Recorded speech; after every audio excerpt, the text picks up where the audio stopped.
Kojo Raps on TV. I'm here in Saudi Arabia live with Josh Denzel. How you doing, sir? I'm good. Good. 6 months since you would have been in New York to Yeah. see that big and massive upset. What's your thoughts so far and how you finding Saudi Arabia? Yeah, I mean, New York was. Do you know what? It was a party up until about 6 minutes into Seventh round. Yeah.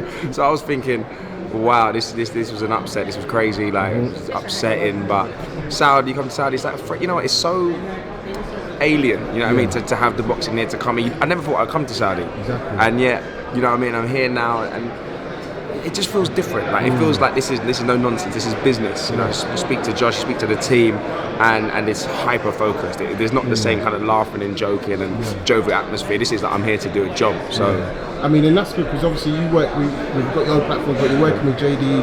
So obviously you've interviewed him throughout, since the loss till now. How has his maybe energy and attitude changed? In your opinion? Yeah, I mean, I spoke to him. I said in the interview, I said it feels like since New York has been a bit of like a Bonnie and Clyde like mentality with him and his camp. Like, it's like us against the world. Do you know what I mean? Like, we're here to take over. Like, we don't care what anyone else thinks.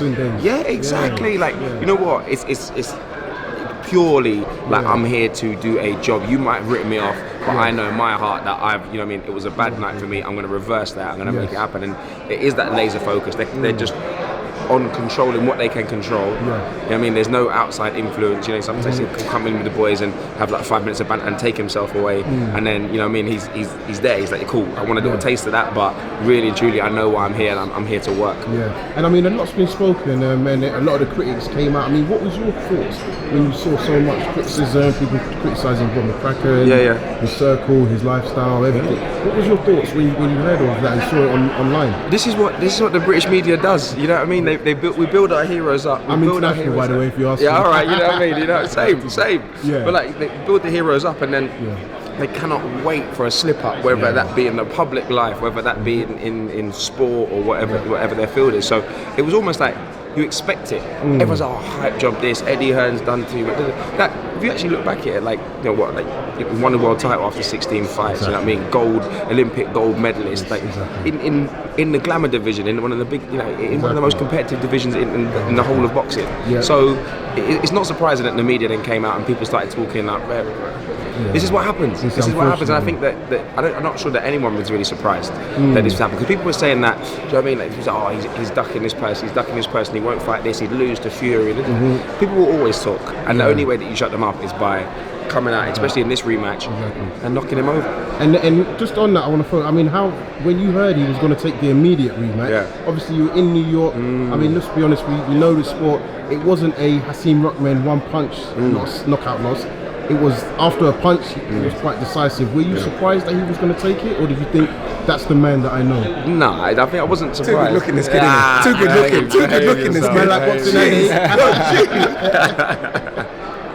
No, you know what? Knowing him, I'm not surprised. He's a prideful man. That and he believes that he's a better man, and that's how you know. He took no questions asked, immediate rematch. But I think immediate rematches usually go, I think, in history the same way as the first one. I spoke with Spencer Oliver, and he said Ali, and he said Lewis, but that can't be true because I was not even recall. So Ali, Lewis, and Chris Patterson were the only guys that have avenged immediately. So, and you know, if you look through this is throughout different divisions, so it is a tough one. But it's a tough one, but that's the man it is. He's a winner, and you know what I mean. He obviously wants to show the people, show himself that it was a bad night at the office, and Ruiz isn't a better man. And I think that shows a level of confidence in himself that maybe people are doubting. But if he thought, if he really genuinely thought he wasn't going to win, he'd maybe have a few warm-up fights. There's other avenues he can go down. Yes, exactly. So, I mean, AJ could do anything he wants. If he wanted to be the next Rock, he could go and be in Hollywood in terms films. Of a crossover, right? Exactly. So he chose to get back, get gritty, get back into camp in Sheffield, change up his ways, and come back and fight the immediate rematch. So, like, you know what I mean? I wasn't surprised that he took it, but I'd be lying if I said I wasn't a little bit apprehensive. And I mean, I think you're being honest by saying that. Now I just want to talk to you about Saudi Arabia, and obviously I'm sure you've seen the venue. You were at the press conference there. I mean, I believe we're involved in a thrill of Manila.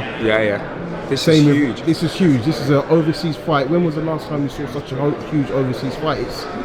in our lifetime? I don't know. I mean, this is the thing. Like, obviously, we see British boxers and some of our best fighters go over to Vegas. Yes, exactly. Stuff like that. But this has an air of the unknown about it. Exactly. You know what I mean? This is everyone knows. All right, called the Vegas Strip, called MGM Grand. Yes. You know what I mean? Wherever it be, Caesar's Palace. Yes. This is Clash in the Dunes. I went to the stadium. It's in the middle of the desert. Big time. 15,000. They built it just for this. Like, the difference is there's just no booze. Like that's. I don't know what the atmosphere is going to be like, but because it's such an intense atmosphere. I think that it's going to be special. Yeah. Like no one's seen anything like this before, especially here. Yeah. And I think once you're prepared to make the effort, I think it shows you're open-minded. So you're not going to write anything off. So there's no alcohol.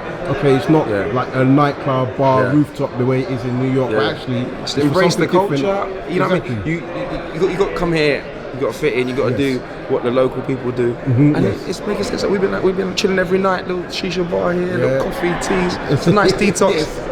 But it's a good vibe. It feels like a detox. Right? Yeah, no doubt. I probably needed it. But it's going to be a special event, and people don't realise the magnitude of this. Like, this is the heavyweight championship of the world, and Josh got the chance to be 2-time heavyweight champion. Like, it's going to be special, and I think the atmosphere is going to show that, and there's a buzz around this place now. And then from yourself, last word, what can we expect from you? You've been doing quite a bit in boxing, not just with JD. Yeah. We saw you doing interviews with Matchroom. So what more can we expect from you? Soon come, we're going to have, with Matchroom, we've got another series coming where I'll be going into fighters' gyms while they're in camp, kind of getting to know them, seeing their day-to-day, what really goes on behind the scenes. Because we see little, like a little bit of, like, when the HBO do the behind the scenes, stuff like that. So we'll be getting, like, when a fighter's in this gym, they feel a lot more comfortable, a lot more at home. Even when they're in camp, they can be a bit tetchy, but it's nice to see that, like, the hard work that goes in, the grit that goes into being a pro. And I think they underestimate how much the fans value that, because when I'm a boxing fan, when I see behind the scenes of any fight, I'm watching it, and I just want to see. So listen, all the best for 2020. Thank you for coming on for the platform.